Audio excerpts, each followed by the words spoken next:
Ini kayaknya next lagi Bu. Nah, berikutnya unsur hara, di mana dalam kesuburan tanah itu tadi kita udah jelaskan bahan organik, unsur hara, pH tanah, dan juga porositas. Dan yang berikutnya adalah unsur hara, di mana secara umum unsur hara yang dibutuhkan tanaman sekitar 21 jumlahnya. Dan ini sebenarnya di dalam tanah itu tersedia, tapi dalam jumlah di mana unsur hara ini yang menentukan kesuburan tanaman. Ke-21 unsur hara ini perlu adanya penambahan unsur hara, terutama kalau kita bicara untuk meningkatkan produktivitas. Unsur hara makro seperti kalium, nitrogen, dan fosfor sangat berperan sekali dalam budidaya apapun itu. Dan unsur hara mikro itu biasanya untuk tanah-tanah berpasir, kondisi tanah-tanah berpasir itu sangat bermasalah, seperti boron, zinc akan mengalami kekurangan di kondisi tanah yang berpasir. Karena sebenarnya kalau kita bicara tekstur tanah berpasir itu sangat bermasalah, banyak kekurangan unsur hara atau banyaknya defisiensi unsur hara di tanah-tanah berpasir ketimbang di tanah-tanah liat, di mana tanah liat itu lebih banyak menyediakan unsur hara. Berikutnya pH tanah, di mana idealnya pH tanah itu pH yang balance, yang seimbang, yang netral, di mana ketika pH netral ini ketersediaan unsur hara terjaga, aktivitas mikroba pun sangat baik, sehingga dari kedua poin ini bisa membuat tanaman itu pertumbuhannya lebih maksimal. Ketika pH netral sendiri, di sini juga tanah tidak akan mengalami keracunan logam berat. Ketika tanah asam mungkin bisa menyebabkan keracunan aluminium yang menyebabkan perakaran tanaman itu terganggu atau bahkan bisa keracunan karena aluminium. Dan juga ketika pH-nya seimbang, ini struktur tanah akan menyediakan kebutuhan tanaman lebih baik lagi. Jadi akan memperbaiki daripada struktur tanah itu sendiri. Jadi pentingnya pH tanah ini sangat berkorelasi dengan pertumbuhan tanaman dan juga produktivitas. Oke, berikutnya adalah tentang porositas, di mana porositas tanah sendiri, kondisi di mana tanah ini mampu menyediakan ruangan volume untuk sirkulasi air dan udara lebih baik lagi di dalam tanah.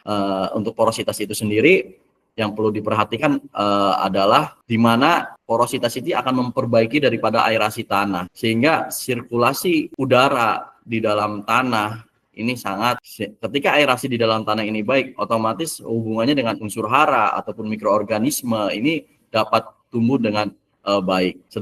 Terus hubungannya juga yang kedua dengan drainasi, dengan proses saluran air di dalam tanah. Tanah itu akan stabil pergerakannya di dalam tanah itu sendiri. Berikutnya adalah bicaranya kepadatan tanah. Ketika porositasnya itu jelek, itu otomatis tanah itu akan padat. Ketika tanah itu padat, pembentukan akar itu akan bermasalah. Kepadatan tanah akan menyebabkan akar itu pertumbuhannya bukan memanjang, tapi akan melebar. Jadi ketika tanahnya akarnya melebar, otomatis perakaran tanaman akan di situ-situ saja, sehingga serapan nutrisi ini tidak akan maksimal. Di mana serapan nutrisi sendiri akan dipengaruhi oleh akar dan air untuk mensuplai kebutuhan tanaman. Nah, mungkin ini yang perlu diperhatikan dalam kesuburan tanah, dari bahan organik, dari pH tanah, dari unsur hara, dan juga porositas tanah. Ini yang perlu kita perhatikan. Oke, next. Nah, mungkin ini akan sedikit tentang teknologi pembuatan NPK yang terutama untuk yang produk DGW ya, Bapak Ibu, di mana produk DGW sendiri pembuatan pupuknya dengan cara compaction compound, di mana compaction compound sendiri pengertiannya pembuatan pupuk dengan tekanan suhu yang tinggi dengan bahan baku kering sehingga terbentuk butiran yang unik. Nah, jadi semua bahan baku dari produk kita adalah bahan kering. Raw materialnya kering yang akan disatukan oleh gaya molekul van der Waals. Nah, itu prinsip kerjanya. Sedangkan yang kedua adalah produk-produk NPK yang lain yang ada di pasaran, yaitu steam compound. Jadi steam compound sendiri banyak digunakan oleh, mungkin awal mulanya pembuatan pupuk menggunakan steam compound, di mana secara pembuatannya dia menggunakan ada yang proses dari bahan baku cair dan padat.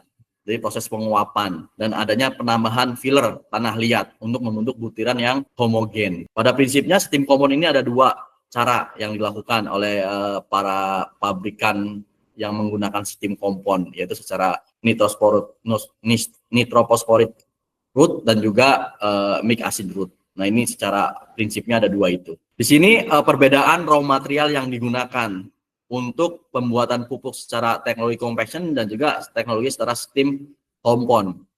Sawit Pro terus tumbuh.